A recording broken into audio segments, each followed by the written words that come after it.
दोस्तों, पिछली क्लासेस में मैंने आपको सिंपल इंटरेस्ट के नए कंसेप्ट्स को समझाया था और उन पे आधारित क्वेश्चनों को हमने किया था।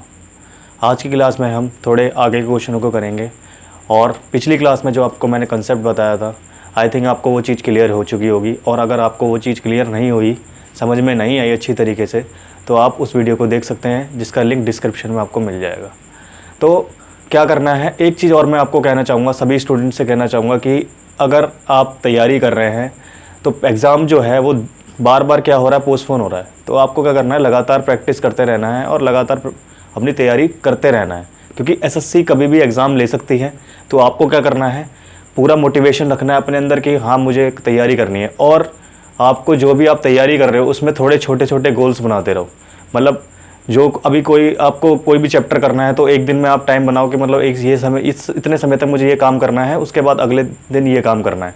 तो इस तरीके से अगर आप गोल बनाओगे तो धीरे धीरे आप उस तक पहुंचोगे और आपका सिलेबस कवर हो जाएगा। तो आपको क्या करना है, छोटे छोटे गोल बनाने हैं, क्योंकि छोटे छोटे गोल से ही, छोटी छोटी चीज़ों से ही बड़ी चीज़ बनती है।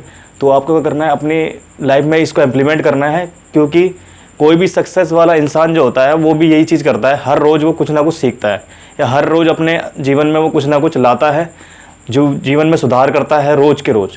तो आपको वही चीज़ करनी है, रोज़ नई चीज़ों को सीखने की अपने अंदर चाह डालें, तभी आप आगे बढ़ सकते हैं और तभी आप तैयारी को अच्छी तरीके से कर सकते हैं, तभी आप सिलेक्शन ले सकते हैं। दोस्तों, हमने पिछली क्लास में मैंने आपको क्या बताया था कि मैंने आपको कुछ कॉन्सेप्ट बताए थे। क्या क्या कॉन्सेप्ट बताए थे? पहला मैंने कॉन्सेप्ट बताया था आपको, अगर सिंपल इंटरेस्ट सेम है, if simple interest is same, मतलब साधारण ब्याज सेम है, देन क्या होता है हमारे पास, जो रेशियो है, अनुपात है प्रिंसिपल का मूलधन का, वो क्या होता है हमारे पास, P1 ratio P2 ratio P3 equal to होता है हमारे पास 1/R1 T1 ratio 1/R2 T2 ratio 1/R3 T3। ये इस तरीके से हमारे पास क्या थी, मैंने आपको बताया था P1 P2 P3 की रेशियो आएगी 1/R1 T1 1/R2 T2 1/R3 T3। ठीक है। तो इसमें एक चीज़ और मैंने आपको बताई थी, अगर टाइम सेम है, मान लो टाइम सेम है, अगर टाइम सेम हो जाता है तो क्या होता है, 1/R1 T, T1 T2 T3 जो है बराबर हो जाएगा। ठीक है। तो क्या होगा, यहाँ T आ जाएगा R2 T और यहाँ पर क्या आ जाएगा R3 T, यानी कि T से T कट गया, यहाँ पर क्या आ जाएगा 1/R1 1/R2 1/R3, यानी कि P1 ratio P2 ratio P3 की जो वैल्यू आएगी हमारे पास क्या आएगी, वो इस तरीके से आ जाएगी 1/R1 ratio 1/R2 ratio 1/R3। ये कॉन्सेप्ट मैंने आपको बताया था पिछली क्लास में। दूसरा कॉन्सेप्ट मैंने आपको ये बताया था कि अगर कंपाउंड इंटरेस्ट सेम है, इफ़ अमाउंट इज सेम, अगर अमाउंट सेम है देन क्या होगा, प्रिंसिपल की जो अनुपात होगा वो क्या होगा, अनुपात जो होगा, मूलधन का अनुपात क्या होगा हमारे पास, P1 ratio P2 ratio P3 equal to होगा हमारे पास 1/100 plus R1 T1 ratio 1/100 plus R2 T2 ratio 1/100 plus R3 T3। इस तरीके से हमारे पास क्या आएगा, अनुपात आ जाएगा प्रिंसिपल का। ये चीज़ हमने डिस्कस करी थी पिछली क्लास में। ठीक है। इसके साथ में मैंने आपको एक चीज़ और बताई थी कि अगर प्रिंसिपल सिंपल इंटरेस्ट सेम है, साधारण ब्याज सेम है और प्रिंसिपल सेम है, साधारण ब्याज सेम है और प्रिंसिपल सेम है, मतलब मूलधन और साधारण ब्याज सेम है। ठीक है। तो क्या होगा, सिंपल इंटरेस्ट सेम है एंड मूलधन जो है मतलब प्रिंसिपल सेम है। तो क्या होगा हमारे पास, जो फॉर्मूला होता है सिंपल इंटरेस्ट का, P गुणा R गुणा T/100 जो होता है, अगर मैं उसे देख के चलूँ तो यहाँ प्रिंसिपल और सिंपल इंटरेस्ट सेम है तो 100 भी सेम है, तो जो R और T की जो वैल्यू आएगी वो क्या आएगी, सेम आएगी।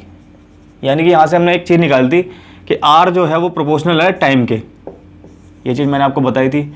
और जब हम रेशियो निकालते हैं R1 R2 की तो क्या आएगी, T2/T1 आएगी। वो क्यों आएगी, क्योंकि 1/T है। ठीक है। तो ये चीज़ मैंने आपको यहाँ तक डिस्कस करी थी कि R और T का रिलेशन क्या है, इन्वर्स रिलेशन होता है दोनों का। तो मैंने ये चीज़ आपको बताई थी पिछली क्लास में कि कैसे हमने इस चीज़ को डिस्कस करा था और इस पर आधारित हमने क्वेश्चन किए थे।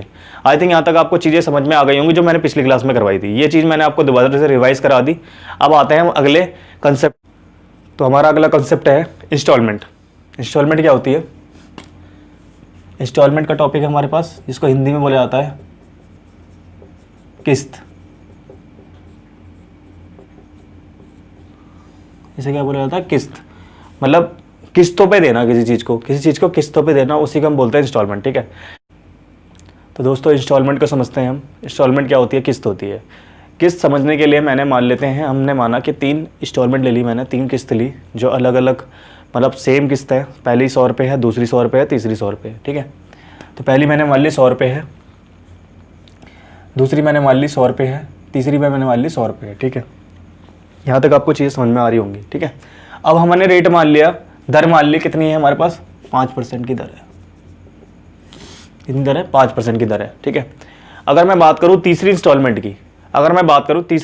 की, तो उस पर हमारी कोई ब्याज नहीं लग रही होगी। ठीक है, तो तीसरी इंस्टॉलमेंट पे कोई ब्याज नहीं लग रही, तो 100 रुपये किस्त है उसकी। कितनी किस्त थी, 100 रुपये थी। अगर मैं बात करूँ दूसरे साल की, तो दूसरे साल पे कितनी दर से लगेगी, 5% की दर से लगेगी 1 साल के लिए। कितनी दर से लगेगी, 5% की दर से लगेगी 1 साल के लिए। तो 5% निकालते हैं हम, 100 रुपये का कितना होता है, 105 रुपये हो जाएगा। ठीक है, वहीं मैं बात करूँ इस 100 रुपये की, तो इस पर कितनी लगेगी, 2 साल की कितनी हो जाएगी, 10% हो जाएगी। 10% हो जाएगी तो कितना हो जाएगा, 110 रुपये हो जाएगी। हो जाएगी। तो अब यहाँ से मैं जोड़ूँ तो कितने पे करने हैं उसे, 100 रुपये तीसरे साल की, दूसरे साल की 105 रुपये, पहले साल की 110 रुपये उसे देने हैं। ठीक है, तो यहाँ से हम निकालेंगे तो कितना आ जाएगा, 315 रुपये आ जाएगा। कितना आ जाएगा, 315 रुपये हो जाएगा। ठीक है, यहाँ तक आपको चीज़ें क्लियर हो रही होंगी कैसे हमने इसे निकाला। मतलब 315 उस रुपये उसे क्या देना पड़ेगा, उसे पे करने पड़ेंगे किस्तों में। ठीक है, पहली किस्त 100 रुपये, दूसरी किस्त 100 रुपये, तीसरी किस्त 100 रुपये, लेकिन रेट के बाद कितनी देनी पड़ेगी, उसे 315 रुपये देने पड़ेंगे। ठीक है, अब मान लेते हैं क्वेश्चन में मैं मान लेता हूं कि 630 रुपये उसे देने हैं 3 किस्तों में। ठीक है, 630 रुपये उसे 3 इक्वल इंस्टॉलमेंट में देने हैं। ठीक है, देने कितने, 315 देने हैं। तो 315 की वैल्यू क्या है हमारे पास, 630 के बराबर हो गई। तो 1 की वैल्यू किसके बराबर हो गई, 2 के बराबर हो गई, नहीं हो गई। ठीक है, अब 1 की वैल्यू 2 रुपये के बराबर हो गई, 1 यूनिट की वैल्यू 2 रुपये के बराबर हो चुकी है, तो 100 रुपये की वैल्यू कितनी हो जाएगी, 200 रुपये के बराबर हो जाएगी, नहीं हो जाएगी। तो ये एक एग्जाम्पल लिया था मैंने आपको चीज़ों को समझाने के लिए कि कैसे हम इंस्टॉलमेंट के क्वेश्चनों को करते हैं। तो इसी कॉन्सेप्ट को आपको लेके चलना है, जो भी अभी मैं आपको क्वेश्चन कराऊंगा, और आपके क्वेश्चन चुटकियों में हो रहे होंगे। कुछ नहीं करना, बस उन कॉन्सेप्ट पे, अगर इस कॉन्सेप्ट पे आपने क्वेश्चन कर लिया ना, तो आपको कोई दिक्कत ही नहीं होगी इंस्टॉलमेंट में। तो क्या करना है, इस पे प्रैक्टिस करना है आपको। ठीक है, इस मेथड को देखना है ध्यान से, और अगर आपको ये चीज़ समझ में नहीं आती तो रिवाइंड करके इस वीडियो को भी देख सकते हैं दोबारा से आप। ठीक है, तो दोस्तों पहले क्वेश्चन पे आते हैं इंस्टॉलमेंट के।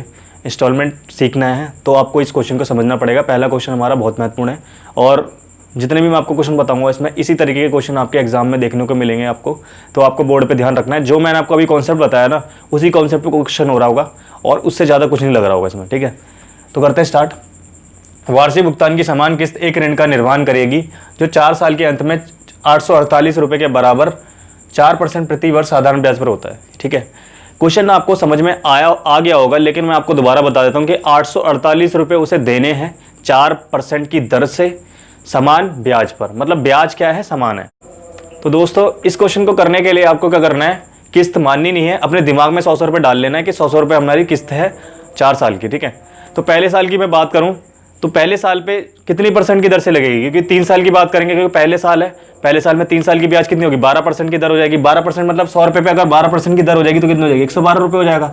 ठीक है, वहीं मैं बात करूँ दूसरे साल की, कितनी हो जाएगी, 8% की दर 108 रुपये हो जाएगी। वहीं मैं बात करूँ तीसरे साल की, 4% से कितने हो जाएगी, 104 रुपये। और लास्ट साल पे कितनी हो जाएगी, 100 रुपये, क्योंकि लास्ट साल पे कोई ब्याज नहीं लग रही होगी। ठीक है, तो यहाँ से निकालेंगे कितना आ जाएगा हमारे पास, 8 चौक 12 और 14, एक ऊपर हासिल 2 आ जाएगा, यहाँ पर 424 आ रहा है, और आंसर देना कितना है हमें, 848 देने हैं रुपये। तो इसकी वैल्यू किसके बराबर हो जाएगी, 848 के, तो 1 की वैल्यू किसके बराबर हो जाएगी, 2 के बराबर। तो 100 रुपये की वैल्यू किसके बराबर हो जाएगी, किस्त हमारी 100 रुपये मानी थी ना हमने, तो 100 को 2 से गुणा करेंगे 200 रुपये, यानी कि 200 रुपये हमारी इंस्टॉलमेंट आ जाएगी। हर किस्त में 200 रुपये हमें देने पड़ेंगे। ठीक है, तो दोस्तों अगले क्वेश्चन पे आते हैं। अगला क्वेश्चन हमारा क्या है, अगला क्वेश्चन देखते हैं।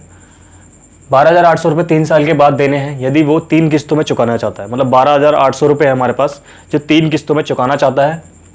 पहली किस्त दूसरी किस्त का आधा है, पहली किस्त दूसरी किस्त का आधा है, और तीसरी किस्त का 1/3 है।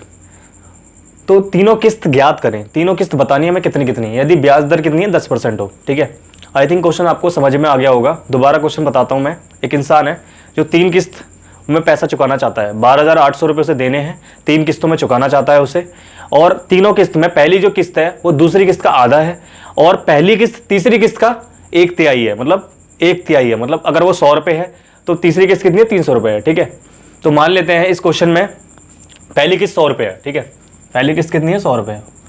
अगर मैं बात करूं दूसरी किस्त की तो इसका दुगना है, क्योंकि आधा था ना ये, तो इसका दुगना होगी दूसरी किस्त। वहीं मैं बात करूं तीसरी किस्त की, 1/3 थी, 1/3 थी, तो मतलब इसका कितना हो जाएगी, 3 गुना हो जाएगी। ये 1/3 है ना उसका, तो इसे 3 गुना करना पड़ेगा, 300 हो जाएगा, ठीक है। यहाँ तक आपको चीज़ें क्लियर हो रही होंगी। अगर मैं बात करूं दूसरे साल की, दूसरे साल पे किस्त कितनी है, 200 रुपये है, 200 रुपये पे 10% की दर कितनी हो जाएगी, 220 रुपये हो जाएगी।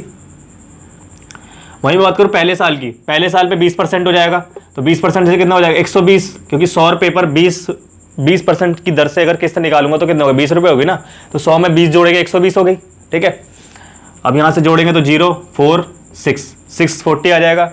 देना कितना था, मैं 12,800 रुपये देना था, मतलब 640 की वैल्यू किसके बराबर है, 12,800 के बराबर है, ठीक है। तो यहाँ से हम देखूँ एक की वैल्यू कितनी हो रही है, यहाँ से 20, एक की वैल्यू कितनी है 20, क्योंकि ये 2 का मल्टीपल हो जाएगा और 0 आ जाएगा उसके बाद साथ में। वहीं यहाँ पर अगर मैं बात करूँ 2 का मल्टीपल और एक 0, तो कितना हो, 2,000 रुपये हो गया। यहाँ पर देखूँ 20 का मल्टीपल 4,000 और एक 0, यहाँ बात करूँ तो कितना हो जाएगा 6,000 और एक 0, 600 और एक 0, ठीक है। यहाँ तक आपको चीज़ें क्लियर होगी कि किस्त कितनी कितनी आ गई हमारे पास, 2,000, 4,000, 6,000 रुपये की किस्त वो दे रहा होगा साल में।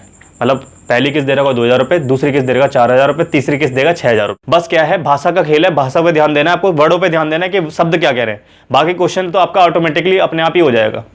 तो दोस्तों इसको समझने के लिए, इसे अपने पास रखने के लिए और आगे समझने के लिए आप इसका स्क्रीनशॉट ले सकते हैं।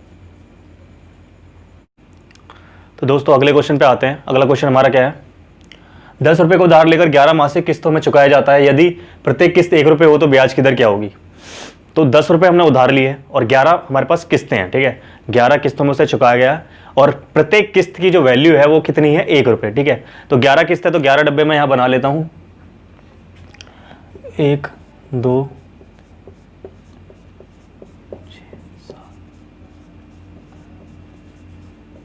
ठीक है, 11 हो गए। अब हमने कितने उधार लिए थे स्टार्टिंग में, 10 रुपये, ठीक है। पहले हमने कितने उधार लिए थे, 10 रुपये उधार लिए थे, ठीक है। और किस्त कितने कितने की है, हर किस्त 1-1 रुपये की है, 1 2 3 4 5 6 7 8 10 पूरे हो गए यहाँ पर, ठीक है। तो पहले महीने की मैं बात करूँ 10 रुपये पे ब्याज लग रही होगी, ठीक है, 1 रुपये कम हो गया तो कितने पे, अगले महीने कितने लगेगी, 9 रुपये पे लगेगी, अगले महीने कितने लगेगी, 8 रुपये पे लगेगी, अगले महीने 7 6 5 4 3 2 1, ठीक है। यहाँ तक आपको चीज़ें समझ में आ गई होंगी किस तरीके से आया ये। मतलब पहले साल पे पहले महीने के 10 रुपये पे ब्याज लग रही होगी, फिर 1 रुपये निकल गए, 1 रुपये दे दिए उसने तो 9 रुपये पे लगेगी, फिर अगले साल 8 रुपये पे लगेगी, अगले महीने 7 रुपये पे, फिर अगले महीने 6 रुपये, अगले महीने 5 4 3 2, इस तरीके से चल जाएगी, ठीक है। अब जो ये बचा है इस पे क्या, ये क्या होगी, इन सब पे जो मिला के जो ब्याज आएगी ना वो आएगी यहाँ पर, ठीक है। इन सब पे जो मिला के ब्याज आएगी वो कितनी आ रही होगी, वो भी 1 रुपये आ रही होगी, वो भी कितनी आ रही होगी, 1 रुपये आ रही होगी, ठीक है। वो भी कितनी आ रही होगी, 1 रुपये आ रही होगी। तो क्योंकि 10 रुपये पे कुछ ब्याज आएगी, 9 रुपये पे कुछ ब्याज आएगी, 8 रुपये पे कुछ पॉइंटों पे ब्याज आएगी, 7 रुपये पे कुछ पॉइंटों पे ब्याज आएगी, 6 रुपये पे कुछ ब्याज आएगी, 5 पे कुछ ब्याज आएगी। तो इस तरीके से हमारे टोटल 1 रुपये आ रही होगी ब्याज, मतलब टोटल कितनी आ रही होगी, 1 रुपये इंटरेस्ट आ रहा होगा, 1 रुपये कितना आ रहा होगा, इंटरेस्ट आ रहा होगा, ठीक है। तो इंटरेस्ट कितना है, 1 रुपये है। अगर मैं यहाँ से जोड़ूँ 10 रुपये ब्याज, 9 रुपये ब्याज, 8 रुपये ब्याज, डॉट डॉट डॉट डॉट 1 रुपये तक ब्याज, किसने, 1 महीने की ब्याज होगी, कितनी होगी, 1 महीने की ब्याज होगी, 1 मंथ की ब्याज। मतलब कहने का मतलब ये है 10 रुपये पे 1 महीने की ब्याज, 9 रुपये पे 1 महीने की ब्याज, 8 रुपये पे 1 महीने की ब्याज, 7 रुपये पे 1 महीने की ब्याज, इस तरीके से चलेगा। इसलिए मैंने ब्रैकेट में लिख दिया और 1 महीने की ब्याज लिख दी, ठीक है। तो इसमें कितनी वैल्यू आ रही है, 1 रुपये की वैल्यू, 1 रुपये इंटरेस्ट था हमारा, इन्हें जोड़ने पर 55 आ रहा होगा, और आर हमारे पास रेट है और समय कितना, 1 साल, R/100 हो जाएगा। यहाँ पर कितना हो जाएगा, 1 महीना था, 1 महीने को हम डिवाइड, 1 महीने को साल में कन्वर्ट करना है, साल में कन्वर्ट करना है तो क्या करेंगे, 12 से डिवाइड कर देंगे, ठीक है। अब इसे डिवाइड करेंगे तो 11 आ जाएगा, यहाँ पर 20 आ जाएगा। अब इन दोनों को इंटू करेंगे तो कितना आ जाएगा, यहाँ पर 240 को ऊपर ले जाएंगे और नीचे 11 आ जाएगा। तो रेट की वैल्यू यहाँ से कितनी आ जाएगी, 240/11% आ जाएगी, यानी कि रेट हमारा क्या होगा, 240/11%। यही हमारा क्या होगा, इसकी दर होगी ब्याज की, ठीक है। यहाँ तक आपको चीज़ें समझ में आ गई होंगी किस तरीके से इस क्वेश्चन को हमने डील करा। इस क्वेश्चन को समझना है तो दोबारा आप इस चीज़ को रिवाइंड करके देख सकते हैं, इस वीडियो को आगे करते।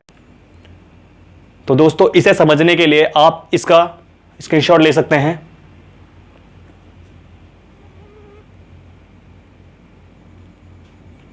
तो दोस्तों नेक्स्ट क्वेश्चन पे आते हैं। अगला क्वेश्चन हमारा क्या है, एक आदमी 9,000 रुपये की एक टीवी खरीदना चाहता है।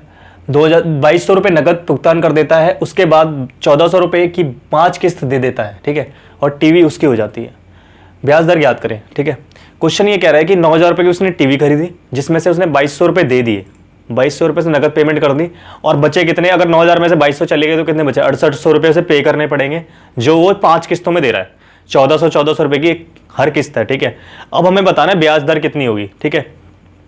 तो इस क्वेश्चन को करने के 2 तरीके हैं वैसे, अगर मैं बताऊं आपको, जिससे आपका क्वेश्चन बहुत जल्दी हो जाएगा। पहली तरीका ये है कि 5 किस्त मैंने मान ली 1400 रुपये की, ठीक है, 1400 रुपये, 1400 रुपये, 1400 रुपये, 1400 रुपये एंड 1400 रुपये, ठीक है। 5 किस्तें हमारे पास, ठीक है। अब हमारे पास जो स्टार्टिंग में जो वैल्यू थी उस टीवी की कितनी थी, 9000 रुपये थी, 9000 रुपये थी, तो जिसमें 2200 रुपये हटा दे कितने बचे, 6800 रुपये, यानी कि 6800 रुपये पे क्या ब्याज लग रही होगी, ठीक है, 6800 रुपये पे ब्याज लग रही होगी। तो पहले महीने की बात करूं तो मैं 6800 रुपये पे पहले महीने की ब्याज लगेगी, तो 1400 रुपये ब्याज आ गई, तो 6800 रुपये में 1400 रुपये माइनस कर दे तो अगले साल कितने पे लगेगी, 5400 पे लगेगी, ठीक है। फिर अगले साल की बात करूं तो फिर कितने पे, 1400 रुपये कम हो गए, कितने हो गए यहाँ पर, 4000 रुपये लगेगी। फिर अगले की बात करूं तो कितने पे लगेगी, 2600 पे लगेगी। फिर अगले की बात करूं तो कितने पे लगेगी, 1200 पे लगेगी, ठीक है। क्वेश्चन आपको समझ में आ गया होगा यहाँ तक, कैसे मैंने इसे हल करा यहाँ तक, ठीक है। उसके बाद यहाँ से मैं अगर बात करूँ तो 6800 रुपये पे 1 साल की ब्याज, 5400 पे 1 साल की ब्याज, 4000 पे 1 साल की ब्याज, 2600 पे 1 साल की ब्याज, 1200 रुपये पे 1 साल की ब्याज। तो यहाँ पर 1200 रुपये पे लग रही थी और ब्याज कितनी आई, 200 रुपये आई, 200 रुपये ब्याज आ रही है ना, तो इंटरेस्ट कितना हो गया हमारे पास, 200 रुपये हो गया। और टोटल कितना है यहाँ पर, 6800 रुपये प्लस 5400 रुपये प्लस 4000 रुपये प्लस 2600 रुपये प्लस 1200 रुपये पर 1 साल की ब्याज, पर 1 साल की ब्याज, 1 महीने की ब्याज, सॉरी 1 महीने की ब्याज,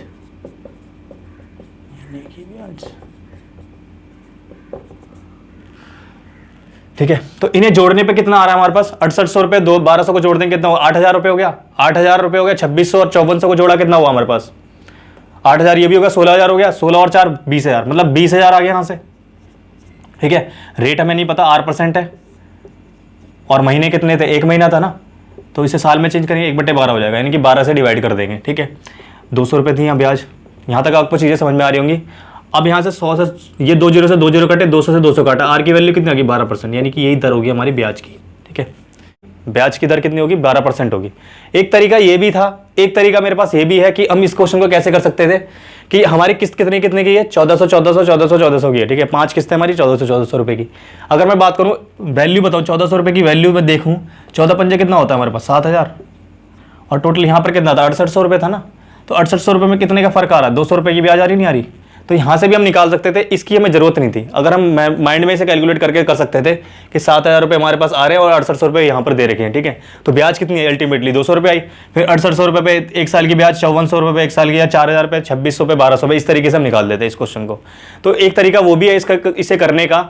तो यहाँ तक आपको चीज़ें समझ में आ गई होंगी कि किस तरीके से हमने इस क्वेश्चन को डील करा और कैसे आपको मैंने इस चीज़ को अच्छी तरीके से बताया है। अगर आपको ये चीज़ समझ में नहीं आ रही है तो आप दोबारा इसको देख सकते हैं। तो और इसको समझने के लिए और अपने पास रखने के लिए इसका स्क्रीनशॉट ले सकते हैं आप। तो अगले क्वेश्चन को समझते हैं।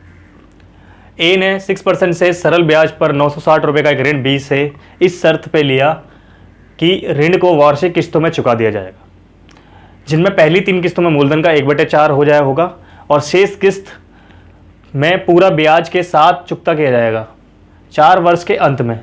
ए ने के द्वारा भुगतान की गई राशि क्या होगी, ठीक है।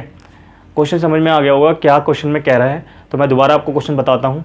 ए ने बी को ऋण दिया, मतलब कुछ पैसे दिए, उधार दिए, ठीक है, और किस्तों पे दिए, उसने 4 किस्तों में दिए, ठीक। और पहली 3 किस्त जो है उस पर क्या हो रहा है कि मूलधन का वो 1/4 भाग हो, 1/4 है, ठीक है, 1/4 भाग है। और जो तीसरी किस्त, लास्ट जो किस्त आ रही है, हमारी आखिरी किस्त आ रही है, उस पर क्या कर रहा है, वो पूरा ब्याज चुका रहा है, ठीक है, मतलब ब्याज तो दे रहा है और साथ में मूलधन भी दे रहा है, ठीक है। तो क्वेश्चन आपको समझ में आ गया होगा, किस्त तो दे रहा है, साथ में ब्याज भी दे रहा है उस पर, ठीक है। तो आगे इस क्वेश्चन को कैसे करेंगे हम देखते हैं। अगला क्वेश्चन क्या है, अगले क्वेश्चन को समझते हैं। अगला क्वेश्चन क्या है हमारा, ए ने 6% से सरल ब्याज पर 960 रुपये का एक ऋण बी से इस शर्त पे लिया कि ऋण को वार्षिक किस्तों में चुका दिया जाएगा, जिसमें पहली 3 किस्तों में मूलधन का 1/4 होगा और शेष किस्त में पूरे ब्याज के साथ चुकता किया जाएगा 4 वर्ष के अंत में। ए के द्वारा भुगतान की गई राशि क्या होगी, मतलब ए के द्वारा भुगतान की गई राशि क्या है वो बतानी है हमें, ठीक है। तो इस क्वेश्चन को कैसे करेंगे, हमें 4 किस्त दे रखी है जिसमें पहली 3 किस्त जो है वो मूलधन का 1/4 भाग है, मतलब पहली 3 किस्त कितनी है, 1/4 भाग है मूलधन का, ठीक है। और आखिरी जो किस्त है उस पर वो क्या कर रहा है, किस्त तो दे रहा है साथ में ब्याज भी दे रहा है, पूरा ब्याज उस पर दे रहा है, ठीक है। क्वेश्चन आपको समझ में आ गया होगा। और इसके अंदर हमारी 4 किस्तें हैं, 4 साल है, ठीक है। 4 साल के अंत में वो सारा चुकता कर देता है और 960 रुपए हमारे पास क्या दे रखा है, मूलधन, जिसपे जो उसने उधार लिया है। तो क्वेश्चन को समझते हैं, आइए। 4 हमारे पास साल है, 4 डब्बे ले लिए हमने, ठीक है। और 960 रुपए स्टार्टिंग में क्या है, उसने लिया होगा, कुछ कर्ज लिया होगा, 960 रुपए का कर्ज लिया है, ठीक है। अब उसने कहा पहली 3 किस्त में इसका 1/4 भाग है, तो 1/4 निकालेंगे, इसका 240 होगा, 240 होगा, 240 होगा, ठीक है। कितना को 240, 240, 240, ठीक है। अब आखिरी जो किस्त होगी उसे कैसे निकालेंगे हम, पहले साल पे 960 रुपए लग रही होगी ब्याज, 960 रुपए पे ब्याज लग रही है, 240 किस्त आ गई, ठीक है हमारे पास। फिर अगले साल पे कितनी लगेगी, इसे माइनस कर देंगे, कितना बचेगा यहाँ पर, 720 बचेगा। फिर अगले की बात करूं तो कितना हो जाएगा, यहाँ से 720 में से 240 माइनस करें, कितना बचा हमारे पास, 480 बचा। फिर अगले पे देखेंगे तो 240 बच रहा है, यानी कि यहाँ पर जो किस्त आ रही होगी वो कितनी आ रही होगी, 240 आ रही होगी। इस 240 किस्त के साथ साथ वो ब्याज भी दे रहा होगा, क्या दे रहा होगा, ब्याज भी दे रहा होगा, ठीक है। आखिर में ये बोला है ना क्वेश्चन में। तो अब यहां से देखते हैं हम, ठीक है। तो हमारे पास कितनी ब्याज आ रही है, 960 रुपए पे ब्याज आ रही है, 720 पे ब्याज आ रही है, 480 पे ब्याज आ रही है, 240 पे ब्याज आ रही है। अब यहां से मैं जोड़ता हूं इन सबको, 960 रुपए, 720, 480, 240, टोटल कितनी वैल्यू आ रही है हमारे पास, 2400 रुपए आ रही है। यानी कि 2400 रुपए पे 1 साल की ब्याज कितनी होगी, 6% की दर से 144 ब्याज आ रही है। तो 240 में मैंने 144 जोड़ दिया तो कितनी होगी टोटल, 4, 8, 384, यानी कि तो आखिरी राशि में उसे आखिरी इंस्टॉलमेंट में कितने रुपए देने पड़ेंगे, 240 रुपए तो देने पड़ेंगे, साथ में 144 रुपए कितनी आई हमारी किस्त आ गई, जो 384 रुपए आ रही है, यानी कि 384 रुपए उसे भुगतान करने पड़ेंगे आखिरी किस्त में। यहां तक आपको चीजें समझ में आ गई होंगी। अब आप इसका स्क्रीनशॉट ले सकते हैं समझने के लिए।